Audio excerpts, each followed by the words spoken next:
What's up guys, it's Devin and welcome back.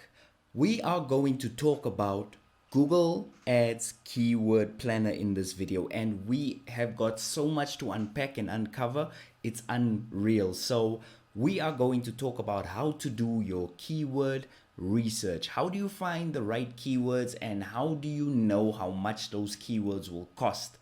We are going to cover all of the basics. So let me basically talk you through what we're going to discuss in this video today. Okay, we're going to discuss what exactly Google Planner is, what it does, and what it's extremely good at. We are going to talk about finding the right keywords, and then we're going to talk about broad match, exact match, and we're going to cover all the others. We're going to do our match types.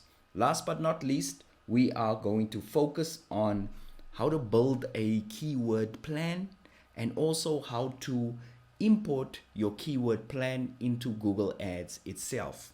Okay, so for any of you, if it's your first time watching this video or you're not part of this course, this is actually video number 9 in the course.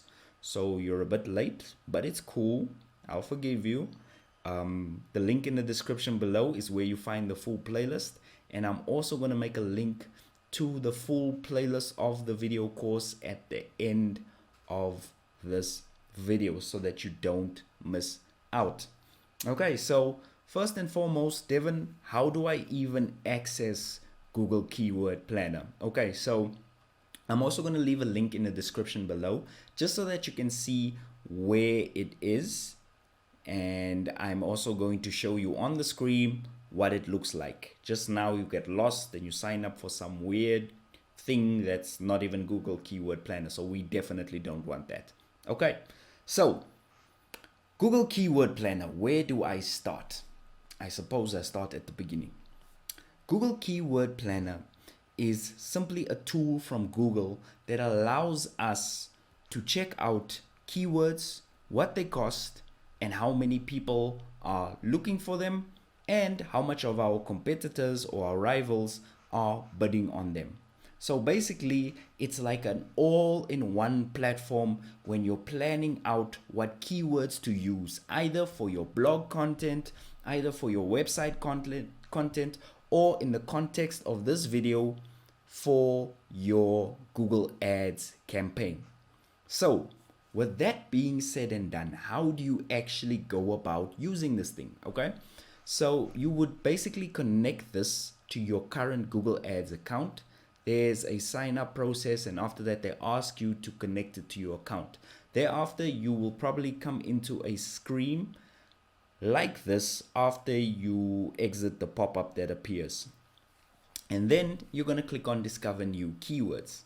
So the best thing about Google Keyword Planner is you could actually specify what types of keywords you want to look for in a particular country, location, or region. Okay, so I'm in South Africa. So for example, let's say I type in car insurance. Okay, and I say get results. What Google Keyword Planner is doing is it'll index all of the search results for the past 12 months in my country, and it'll show me the keyword, how many people have searched for the keyword, what type of competition there is for the keyword, and also what it would take for me to get to the top of the search results with my ads. How much would I have to spend per click, per bid, to get to the top of the search results? So let me show you an example. Okay, for car insurance, the average monthly searches is 5,400 searches, which is massive, and the competition is extremely high. Also, your bids are extremely high as well. So you would look in the range of 263 to 540 Rand just to show up at the top of the page on Google search results. Okay, so this is a lot of money to be spending per click, but there are companies out there spending this much per click. Why? Because there's a lot of money in car insurance. Okay, so let's let's take an easier route, shall we? Let's go for lounge furniture. And let's say get results.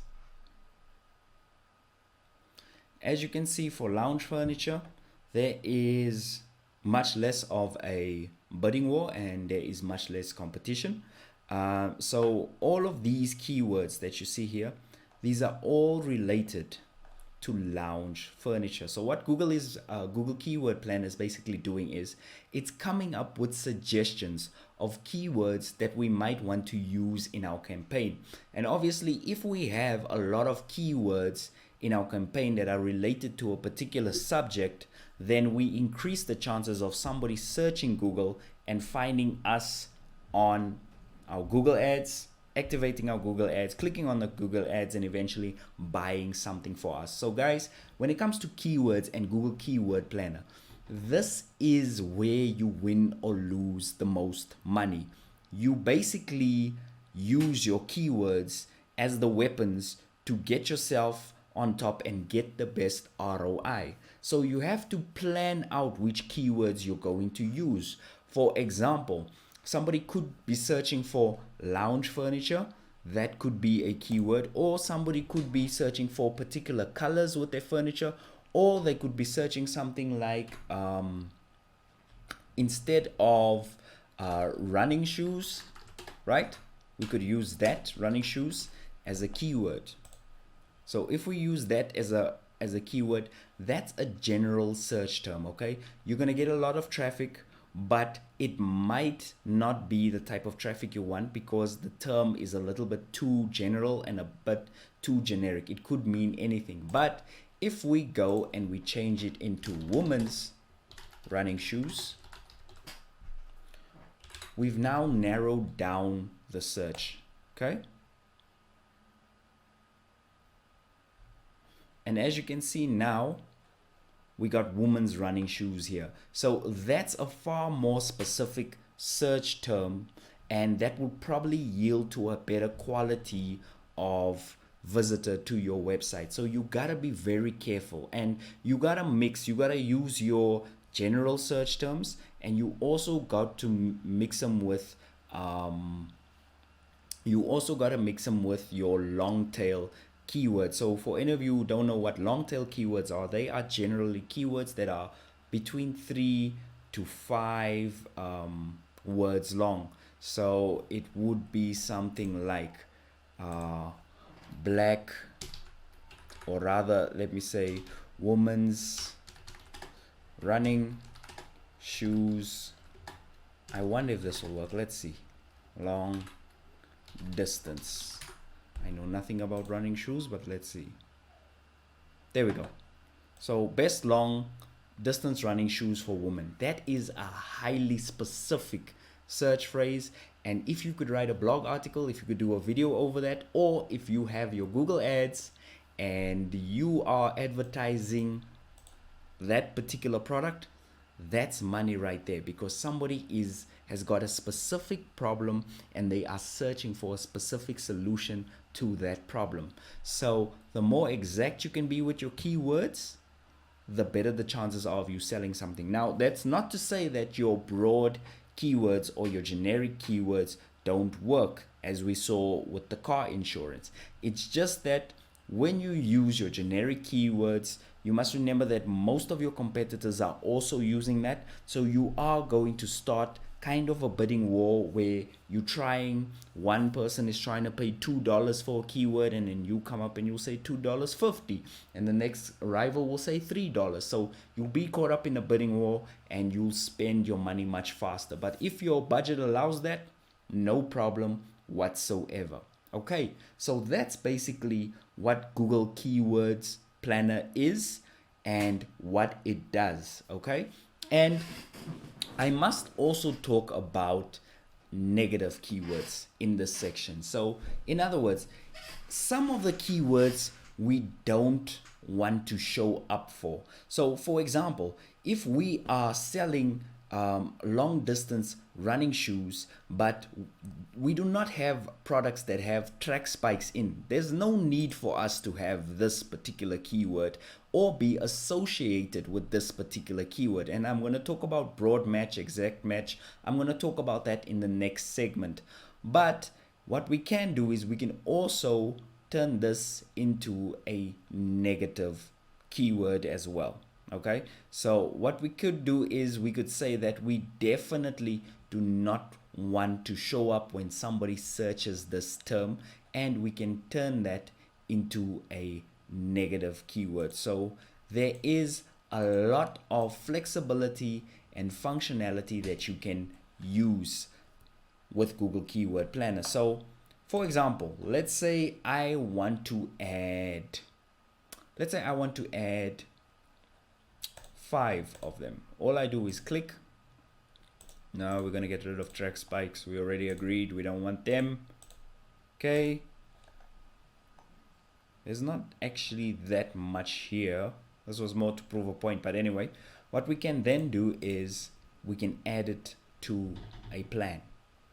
And when we add it to a plan, what it'll do is it'll add, we can search for more keywords and keep on adding it to a plan until our plan gets formulated. But I'm getting carried away and I'm getting ahead of myself. The first thing we need to discuss is, or the next thing we need to discuss is, we need to discuss all this stuff over here: broad match, phrase match, and exact match. Okay, so let's talk about that. Okay, so I've got my Google Keyword Planner in front of me right now, and I am basically putting in web design as my product, or let's go for web designer. Okay, so I've got web designer over here. I'm going to say get results. These are the website design results that I'm getting. These are the keywords associated with my results. So all of this is cool. Yes, I want all of these cool keywords because I am a web design company and I want to make millions and billions of dollars. That's fine. So I want to add them to my plan. That's cool.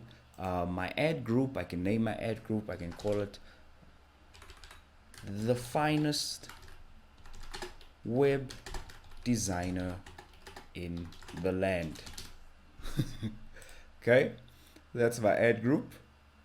And then what it's going to do is it is going to ask me broad match, phrase match, or exact match.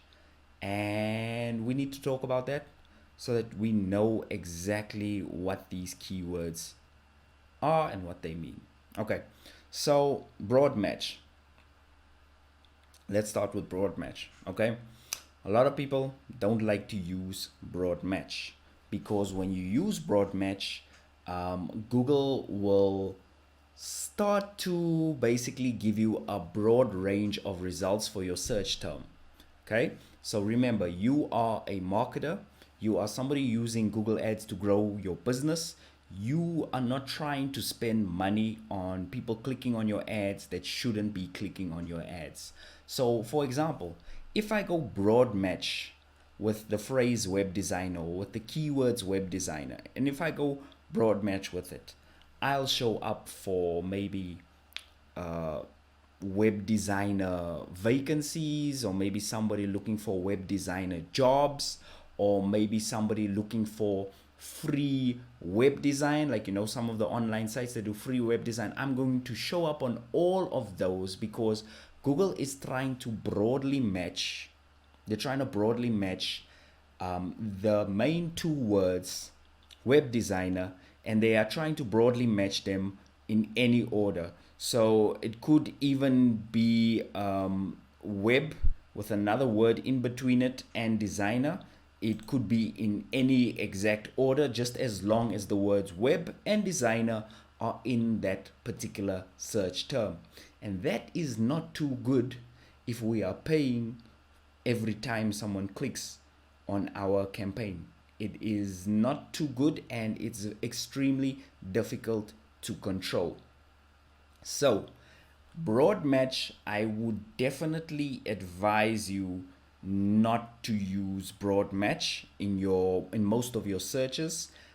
Try to stay away from those keywords unless you know you can afford it and there is a good understanding of Google Ads. You know exactly more or less what you're doing. Then you can start delving into broad match, but be very wary of broad match because your results will be sporadic and you'll be trying to figure out why you're getting a whole bunch of people who aren't really interested in what you're trying to sell to them. Okay, then we get phrase match. Okay, so basically what phrase match is, it means that in the Google search results, these two words are going to stick together. They're going to stick to each other. Web designer. Okay, so it could be something like looking for a web designer, or need to hire a web designer, or maybe responsive web designer. All of those words could go with phrase match. Why? Because phrase match says, I want you to keep the word order the same. I don't want you to separate these two words. Okay? That means you're looking for web designer within a search phrase. So it could be somebody searching in Cape Town. It could be looking for a web designer in Cape Town. You'll show up with phrase match. Now that is cool. Okay? So phrase match is a much better way to control your ad spend, and it's a much better way to also find the type of people that are looking for what you have to sell. Now you will also show up in jobs and employment as well. I tell you why. Because I can go and say I'm looking for a web designer job in Cape Town. What that would mean is I am looking for a web designer in Cape Town, but the phrase would still be in there, so you would still show up for that. So you might be saying to me, yeah, but Devin, how do I then get rid of jobs and employment and all of that stuff? Well, you could add a negative keyword.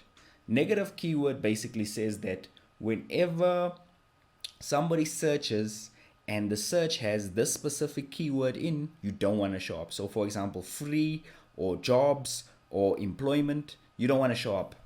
And that's what you could do to limit that search. But nevertheless, your phrase match is a much more potent tool in trying to control your advertising spend. Okay, and we're gonna talk about exact match. Okay, so exact match means whenever somebody searches for those two terms, web designer, I want to show up.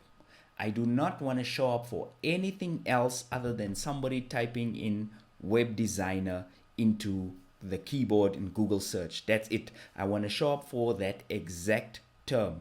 Now, obviously, with Google's new guidelines, there might be some manipulation of the search results. Well, I don't want to say manipulation, but what Google will do is if somebody types in, for example, web designer, but they put a Y instead of a IN, that is just a misspelled word, and you're going to show up for those words anyway. You're going to show up even as an exact match, even though with the incorrect spelling, it wasn't your exact intention, but you would still show up. So depending on the region you are, depending on the accent people have, it would slightly change, but exact match is your best bet of showing up for only that particular term. So when somebody types in web designer, they show up. When somebody types in web creator, you do not show up. Website creator, you do not show up. Website dude, you do not show up. So those are the three different types, okay? Right, so we're back in the keywords planner, and this part I'm going to talk about how do we actually build a keyword plan, and I'm going to talk about how do we import that keyword plan into your Google Ads. Okay, so we've got all of our results here, and I'm just going to go through them and choose a few keywords, and I'm going to say I want a phrase match. Okay, and I'm just going to go through them and grab a bunch of these. Okay, so I've got them. I need to then say I want to add them to a plan and I want to name the plan, okay? So I've called this plan the finest web design in the land. And now I'm going to click on add keywords, okay? So now you can see that these little green tabs show me that everything that I've added, all of these keywords are already in the plan, which is cool. So let's go to the overview of the plan now. If I go to the overview of the plan, check it out. This is what it's telling me. It basically breaks down a forecast of more or less what I would be expecting to pay to run the search campaign. Now, obviously, it's an estimate, but we can kind of paint a picture of how much it would cost us to run this particular campaign, okay? So if I spend 670 Rand, I could expect about 67 clicks at a price of about, call it 10 Rand a click or 9 Rand 96 cents. My average position on my Google search results would be at about 2.7, my average position. So I would be the third or second ad most of the time, which is that's pretty fantastic. And what it does is it'll break it down by devices. So where will most of my traffic come from in this day and age? Most of your traffic is mobile, so you have to optimize your website, your landing page, whatever you got, you have to optimize it for mobile phones. Extremely important, okay? And the next thing that you're gonna do is you are going to get your location. So for example, in Gauteng, it shows that most of my traffic will be coming from the Gauteng region. For those of you who don't know where Gauteng is, it's basically one of the states or provinces of South Africa, okay? So already here, I can get a breakdown and see where most of the traffic or most of my customers are coming from. Remember, you can change your location under the location setting over here, and you can basically change it to whatever you want. So that's a plan overview, okay? The next step that we're gonna go to is I wanna show you the keywords themselves, okay? This is your keyword section. What you can do is you can also manually add keywords over here.